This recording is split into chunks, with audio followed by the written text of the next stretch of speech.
आज हम स्टडी करते हैं पार्टीशन फंक्शन, संवितरण या विभाजन फलन। नियत ताप T पर ऊष्मा भंडार के संपर्क में स्थित किसी भी निकाय की EI ऊर्जा वाली अवस्था I में होने की प्रायिकता PI = e⁻β EI upon summation I e⁻β EI के रूप में दी जाती है इक्वेशन 1 से, जहाँ पर जो डिनोमिनेटर है वो निकाय के सभी अवस्थाओं के लिए बोल्ट्जमान गुणकों का योग है। इसे अवस्थाओं का योगफल या पार्टीशन फंक्शन कहते हैं। इसे साधारणतः Z से डिनोट करते हैं। तो Z = summation I e⁻β EI, यानी सभी अवस्थाओं के लिए बोल्ट्जमान गुणकों का योग पार्टीशन फंक्शन कहलाता है, संवितरण फलन कहलाता है, जहाँ बीटा = 1/kT होता है।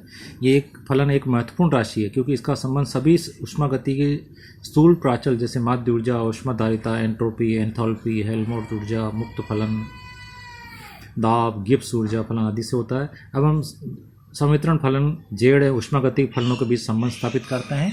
यह सबसे पहले मीन एनर्जी का फॉर्मूला निकाला है अपन। मीन एनर्जी से क्या रिलेशन होता है इसका पार्टीशन फंक्शन का।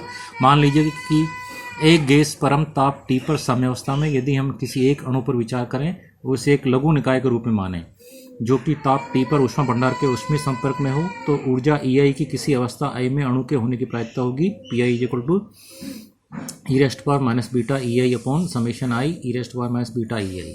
यहाँ यह कल्पना की गई कि अणुओं के मध्य अन्योन्य क्रिया नगण्य, उनकी माध्य स्थितिज ऊर्जा और गतिज ऊर्जा की तुलना में नगण्य है।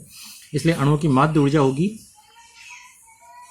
समेशन I PI EI, या इसको अपन इक्वेशन 3 के रूप में कर सकते हैं, summation EI e⁻β EI upon summation e⁻β EI। लेकिन चूंकि हम जानते हैं कि partition function Z = summation e⁻β EI होता है, तो delta Z upon delta beta की वैल्यू क्या हो जाएगी, minus summation EI e⁻β EI equation 5। तो इक्वेशन 4 और 5 को इक्वेशन 3 में सब्स्टिट्यूट कर दें तो अपने को क्या मिलेगा, average energy = -1/z delta Z upon delta beta, या इसको कह सकते हैं minus delta upon delta beta log of Z equation 6।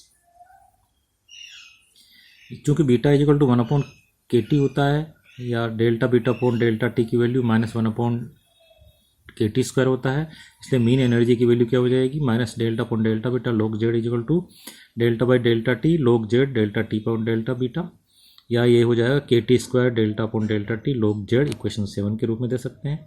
तो इस तरह से कुल ऊर्जा प्रति मोल E0 = n E एवरेज, यानी n/kT² डेल्टा/डेल्टा T log of Z equation 8 के रूप में। तो इस प्रकार से पार्टीशन फंक्शन और एवरेज एनर्जी, इन दोनों का फॉर्मूला अपने को मिला।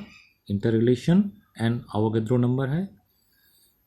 इसी प्रकार से ऊष्माधारिता CV के लिए भी अपन रिलेशन निकाल सकते हैं, क्योंकि we know that CV = n delta E average upon delta T at constant V। तो इक्वेशन 6 से E एवरेज का मान सब्स्टिट्यूट करते हैं इसमें, तो CV = हो जाएगा -n delta delta T delta upon delta beta log of Z, या -n delta delta beta delta delta beta log Z at constant V delta beta upon delta T।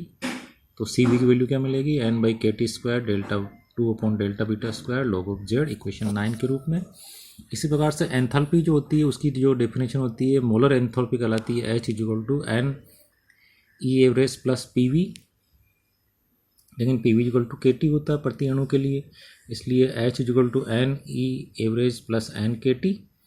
तो इक्वेशन 7 से एवरेज एनर्जी की वैल्यू सब्स्टिट्यूट कर दें तो अपने को सोल्व किए जाने पर H की वैल्यू इक्वेशन 10 के रूप में मिल जाएगी, जो है n/kT ब्रैकेट में 1 + T log of delta log Z upon delta T। इसी प्रकार से एंट्रोपी के लिए भी फॉर्मूला इंटर रिलेशन दे सकते हैं, क्योंकि अपन जानते हैं कि संवितरण फलन की परिभाषा क्या है, Z = summation e⁻β EI equation 11 के रूप में।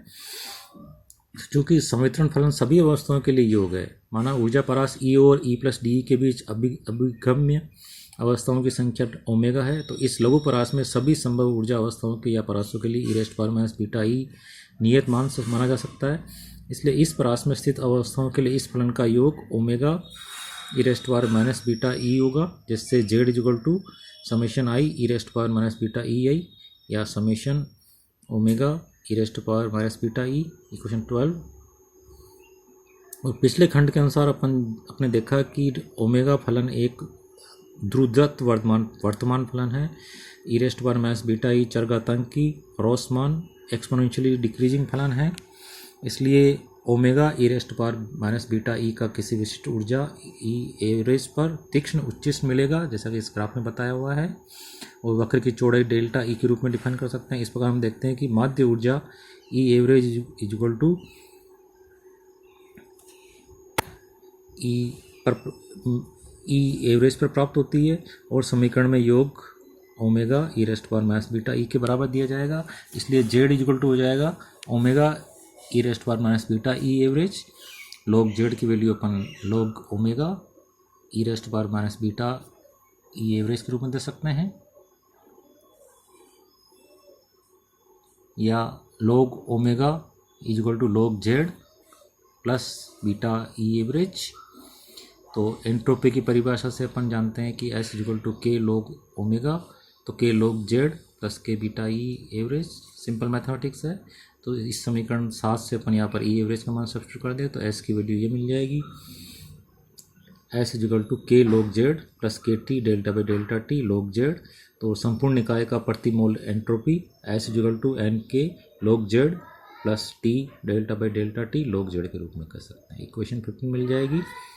ठीक है, तो आज इतना ही बहुत है। Thank you, bye.